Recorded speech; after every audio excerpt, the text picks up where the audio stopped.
وقيل للذين اتقوا ماذا أنزل ربكم قالوا خيرا للذين أحسنوا في هذه الدنيا حسنة.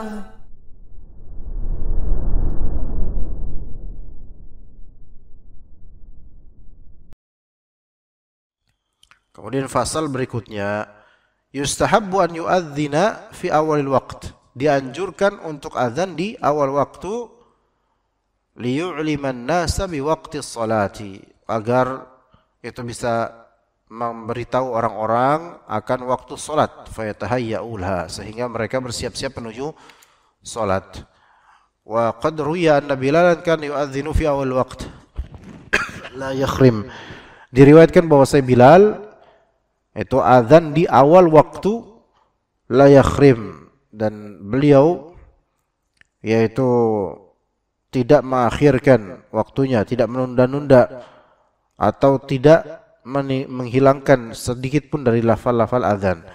Wa rubbama akhkhara al-iqamata syai'ah, dan boleh jadi Bilal itu mengakhirkan sedikit sejenak dari waktu iqamah, jadi dipanjangkan gitu.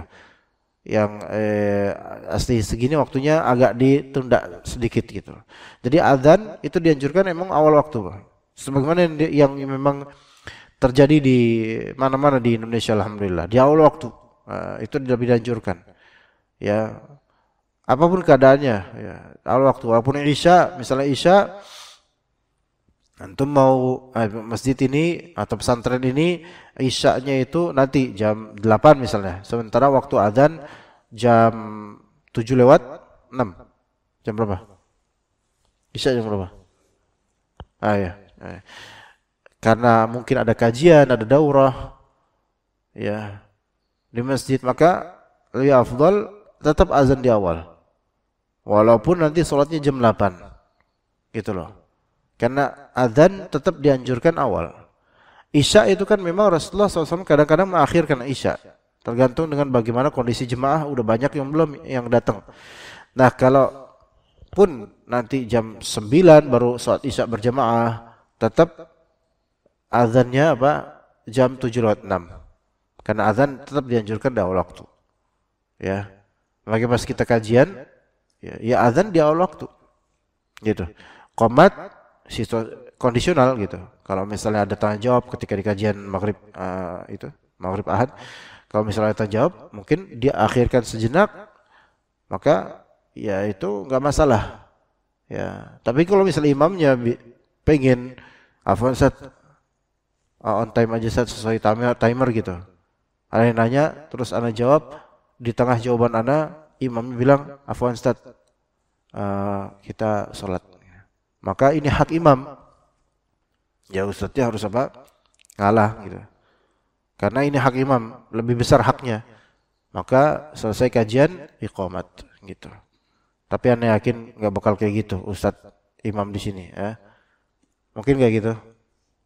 Ya coba aja. Tapi itu berhak. Nggak boleh ustadznya atau dai-nya kemudian, antum siapa sih? Ya, masih kuliah juga antum belagu banget. Anda udah lulus, nggak boleh gitu, nggak bisa. Karena hak dia di sini lebih tinggi untuk konteks ini dibandingkan mau ilmunya seberapa maka orang yang kalau punya hak itu tetap dia lebih didahulukan dalam Islam gitu. Jadi antara misal dia punya hafalan, punya ilmu, tapi kalau misal dia nggak berhak, maka orang yang punya hak itu lebih didahulukan. Karena hak itu lebih didahulukan daripada individu gitu. Tapi kemudian wa yuakhirul iqamah, dan mengakhirkan iqamah, dianjurkan untuk mengakhirkan iqamah, itu menunda iqamah. Ya, maksudnya dia tidak azan terus langsung qomat, enggak. Sebagaimana diriwayatkan oleh Jabir radhiyallahu anhu, anna an-nabiyya sallallahu alaihi wasallam qala li Bilal, bahwasanya Nabi sallallahu alaihi wasallam berkata kepada Bilal bin Rabah radhiyallahu anhu, ij'al baina adzanika wa iqamatika qadra ma yafrughul akilu min aklihi wasyaribu min syurbihi wal mu'tasiru idza dakhala liqada'i hajatihi.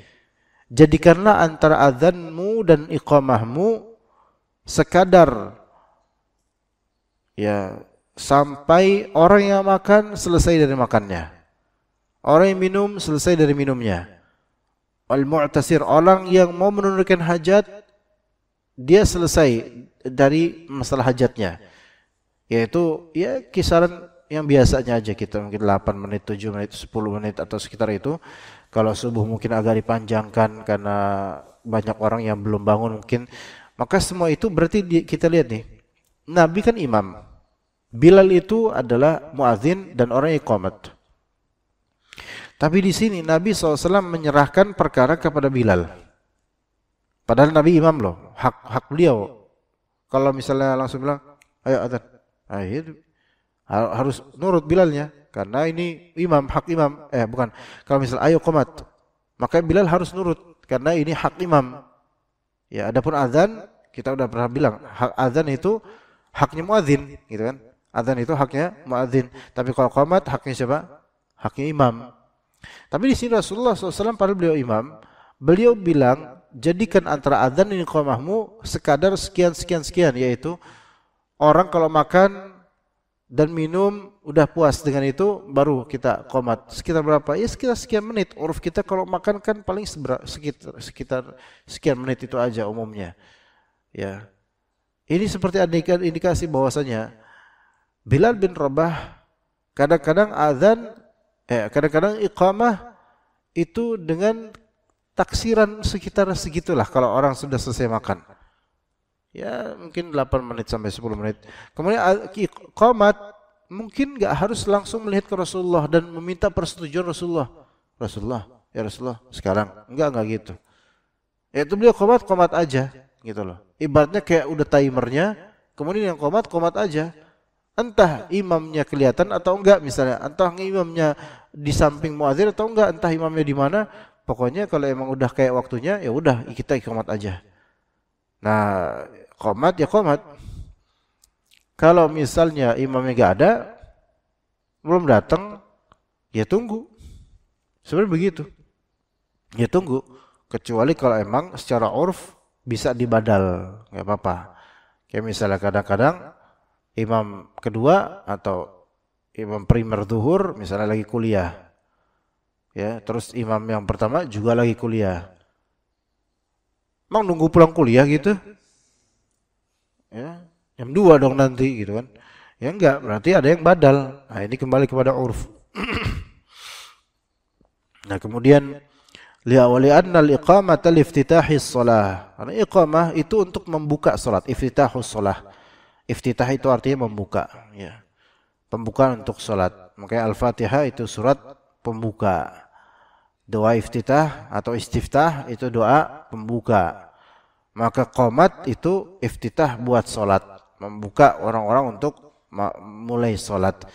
Fayan bagi an tata'akhkhara qadran yatahayyauna fihi lis-shalah. Maka hendaklah iqamah itu agak diakhirkan kadarnya agar orang-orang bersiap untuk salat. Taib, mana yang lebih afdal? Sebenarnya mana yang lebih afdal? Gini, ada isi kajian di beberapa tempat.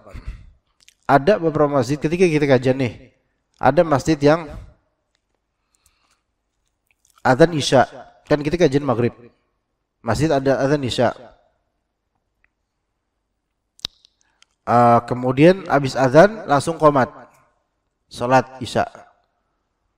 Habis salat isya, salat ba'diyah 2 rakaat, kemudian baru lanjut kajian. Itu versi pertama. Itu di Masjid Al-Ikhlas Cengkareng gitu. Di Masjid Uswatun Hasanah Cengkareng juga gitu. Di mana lagi ya? Ada lagi yang lain? Enggak ada ya? Itu doang. Enggak tahu, Cengkareng kayak gitu mazhabnya dia. Jadi azan langsung qomat, salat, ba'diyah, kajian gitu.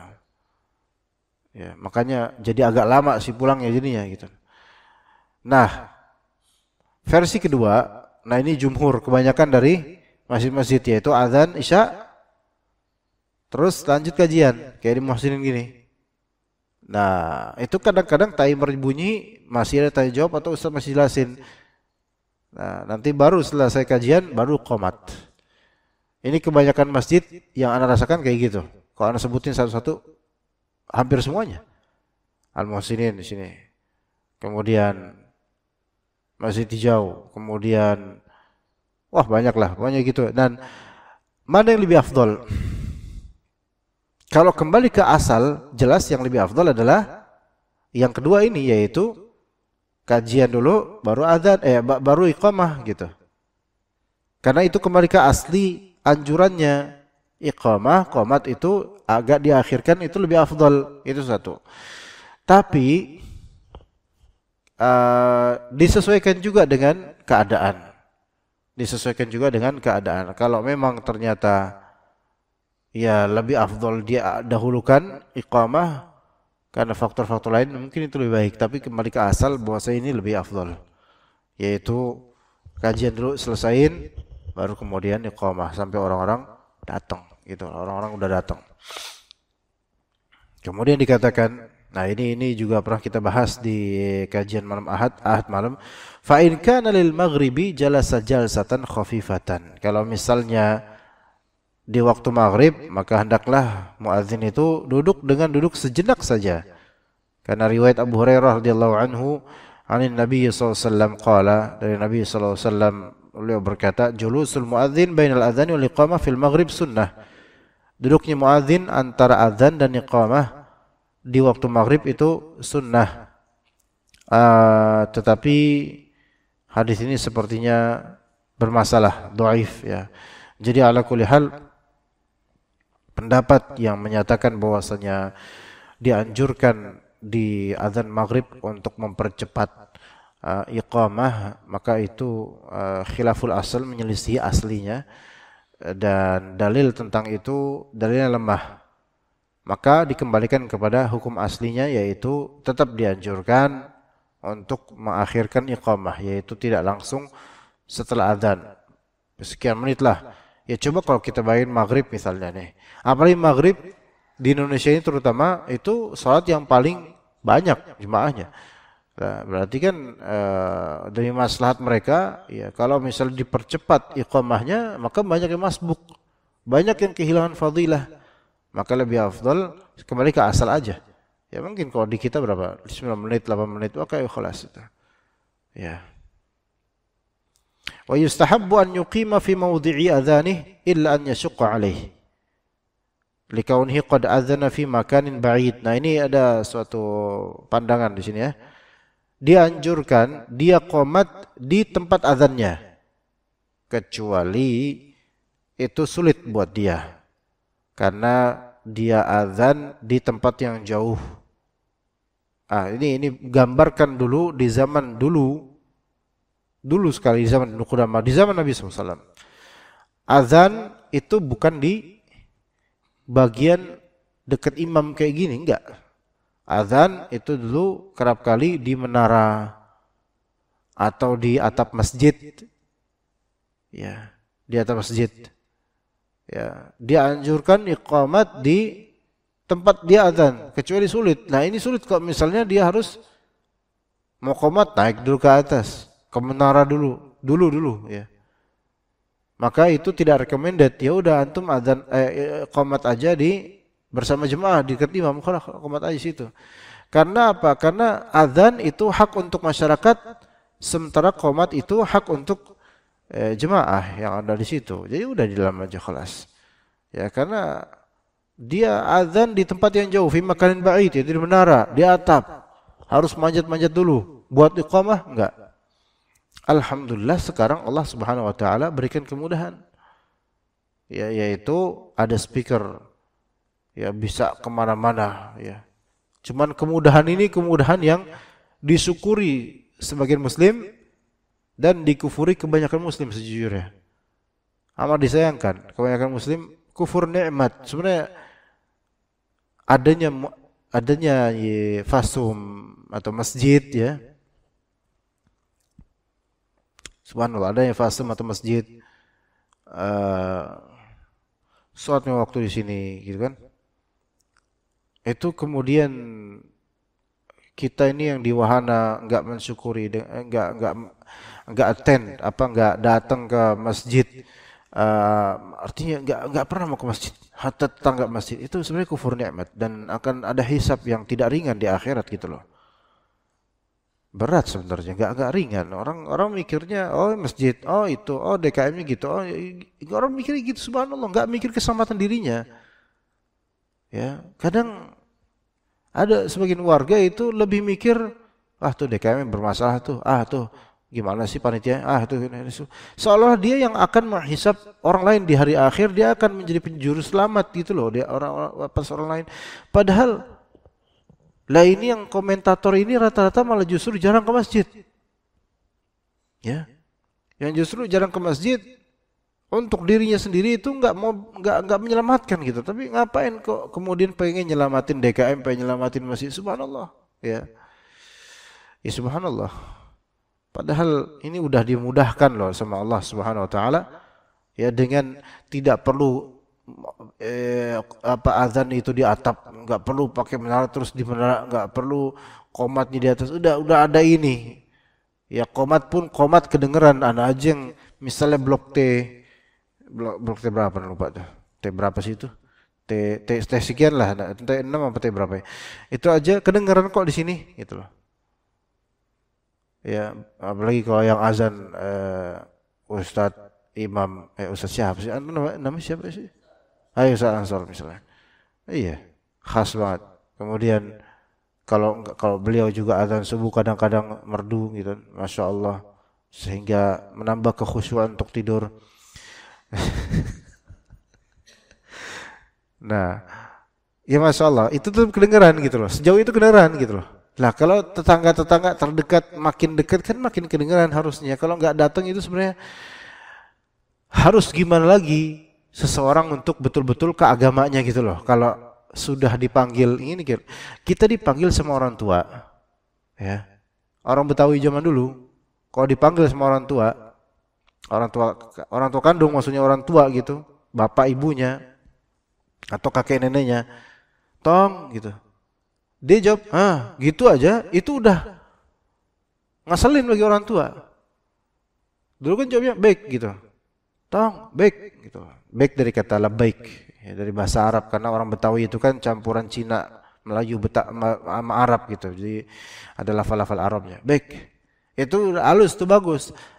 Nah, kalau misalnya kita ini orang tua manggil anak, atau orang tua Betawi manggil anaknya, tong sini dong, dia nggak datang, durhaka nggak kira-kira? Gimana itu baru sekali. Gimana kalau 5 kali sehari dipanggil enggak datang? Ya.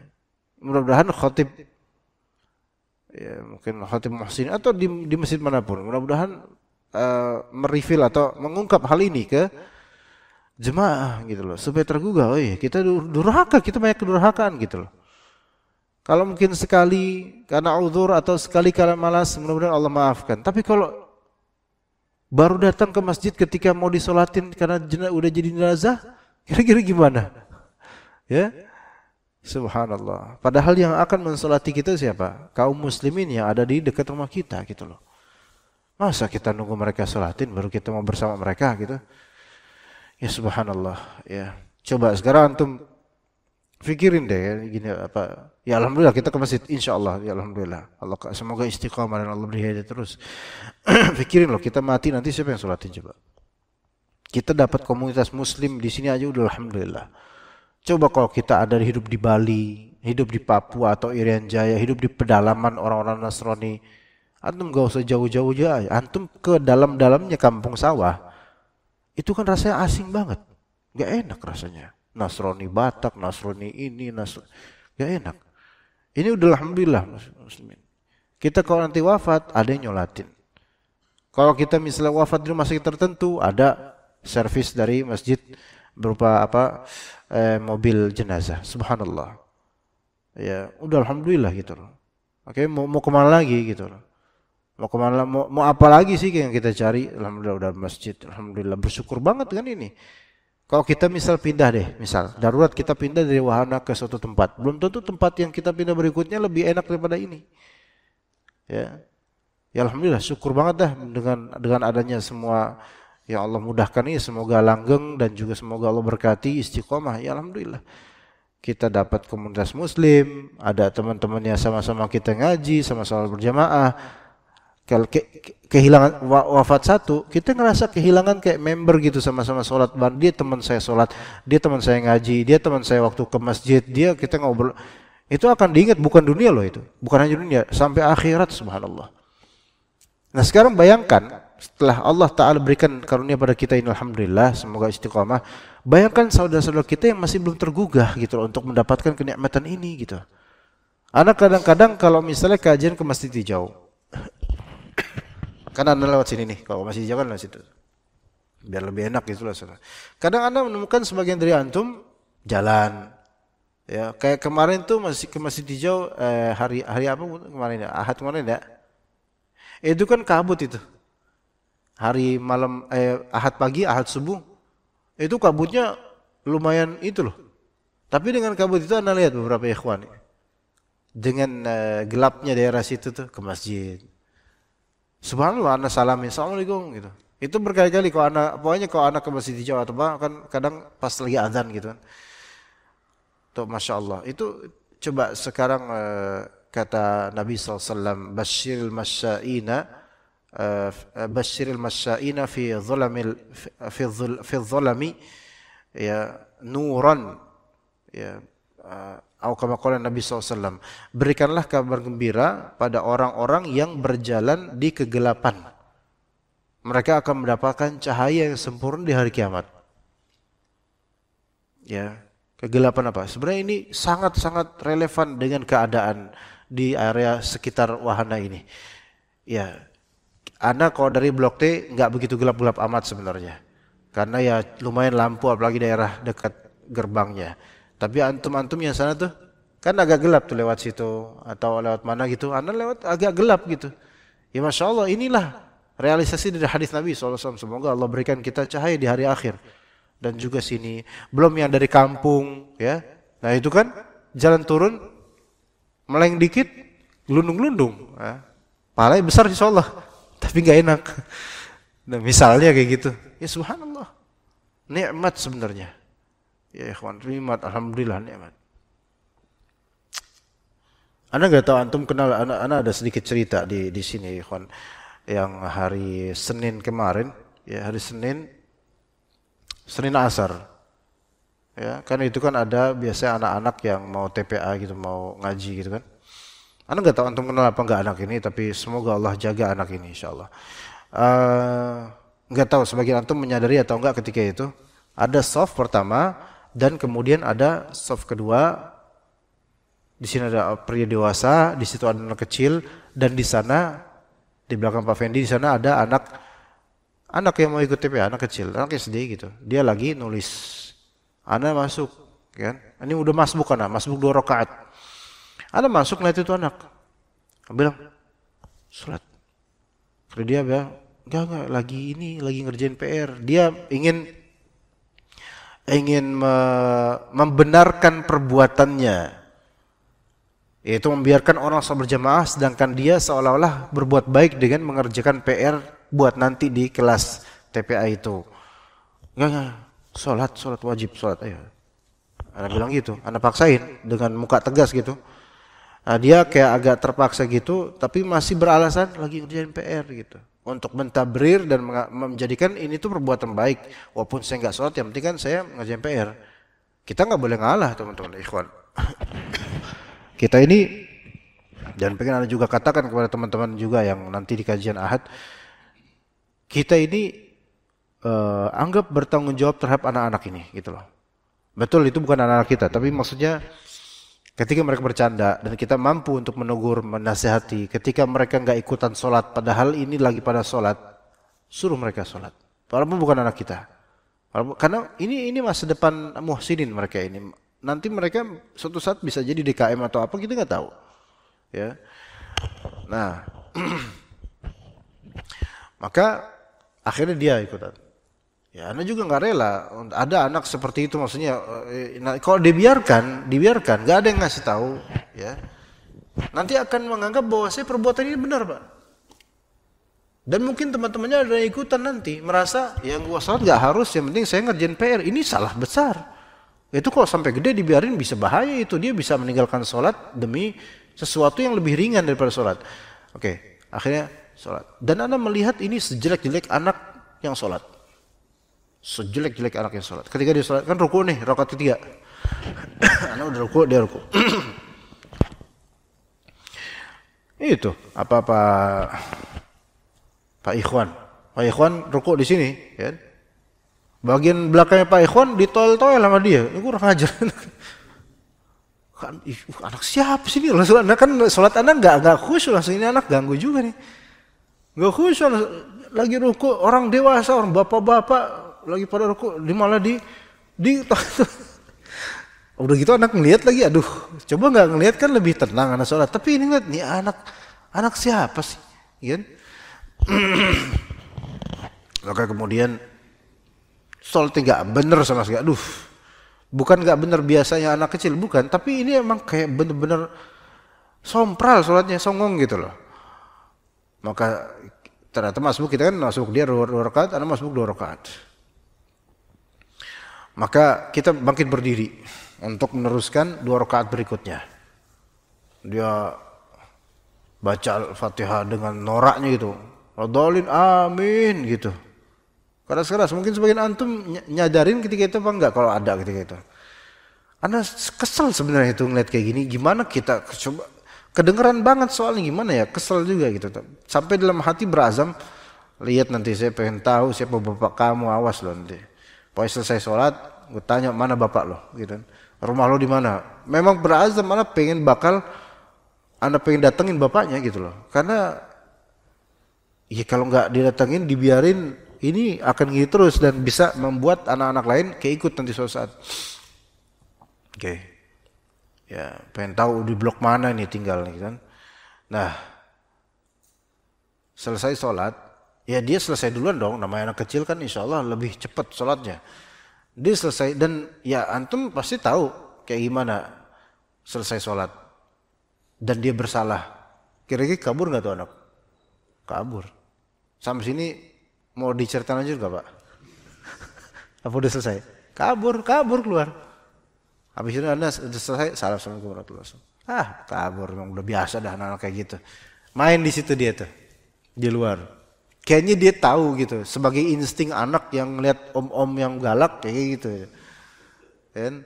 Tahu dia, bakal diomelin gitu kan. Selesai sholat, masih lah. Kita zikir kan. Giliran diri baru dia mau masuk, tapi pura-pura kayak masih tertahan di pintu. Ya udah nada, sini kamu. Ya, langsung kita tanya. Kamu tinggal di mana? Blok mana kamu? Gitu.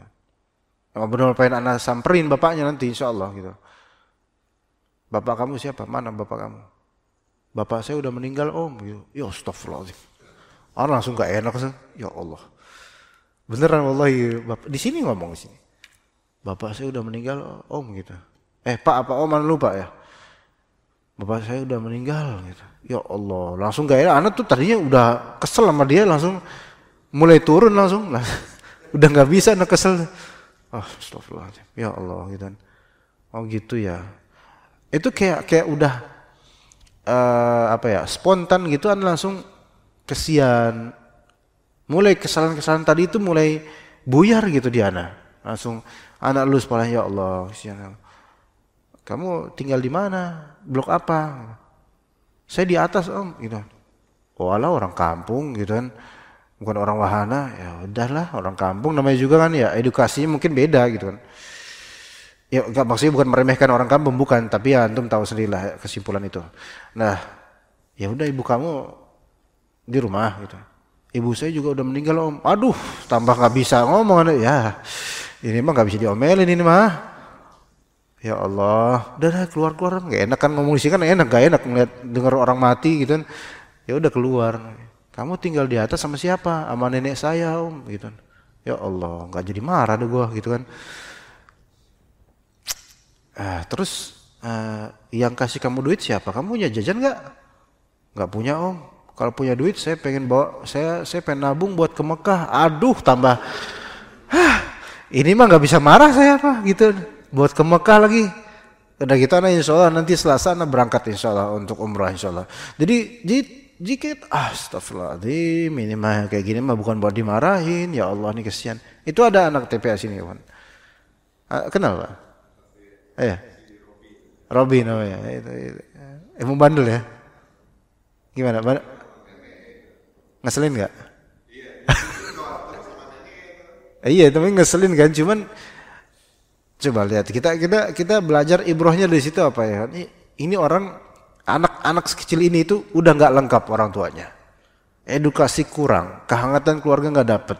Masih alhamdulillah ke TPA, ke masjid, gitu loh. Ini ke masjid gitu loh. Kita didik buat ke masjid, kita didik buat sholat jamaah. Nanti kalau antum ketemu anak ini suruh sholat, gitu loh. Itu lebih baik daripada siapapun di sini yang punya titel apapun nggak pernah ke masjid. Ini anak lebih baik beneran. Seandainya dikomparasikan, ini anak udah nggak punya siapa-siapa, punya nenek doang, ya gitu loh. Memang bandel, tapi dia ada kesadaran dari kecil untuk ke masjid, untuk ngaji, belajar. Tapi ini berapa om-om yang di wahana ini nggak mau ke masjid, ke Jumatan, itu pun telat, itu pun di luar, itu pun ngopi dulu. Subhanallah, ini kayak nggak ada keinginan benar-benar. Ya, jadi alhamdulillah ya di sisi lain ada orang-orang tua yang belum ingat akhirat lebih, tapi ada anak-anak yang sampai kita itu dengar anak yang tadi mau marah, mau nyamperin orang tuanya, ya udah wafat, mau gimana samperin. Ya, mau ke Mekah lagi. Duit ada nggak? Nggak punya uang jajan, kalau punya juga buat ke Mekah gitu. Yo Allah itu. Mudah-mudahan Allah kasih rezeki umrah itu anak itu suatu saat insyaallah. Semoga Allah istiqomahin. Itu aset lah itu insyaallah. Emang bandel ya, bandel, nakal. Nakal karena bukan karena ingin dirinya teman-teman. Bukan karena emang kondisi, kalau kita dalam kondisi dia belum tentu juga sebaik dia. Gitu. Ya begitu ya insyaallah. Sepertinya udah masuk. Masuk belum waktu surga? Ya seperti itu, mungkin ada ibrah dari cerita itu insyaallah. Itu cerita yang menggugah sebenarnya, mudah-mudahan bermanfaat. Sallallahu ala nabiyina Muhammad wa ala alihi wa sahbihi ajma'in. Subhanakallahumma bihamdika asyhadu an la ilaha illa anta astaghfiruka wa atubu ilaik. Assalamualaikum warahmatullahi wabarakatuh.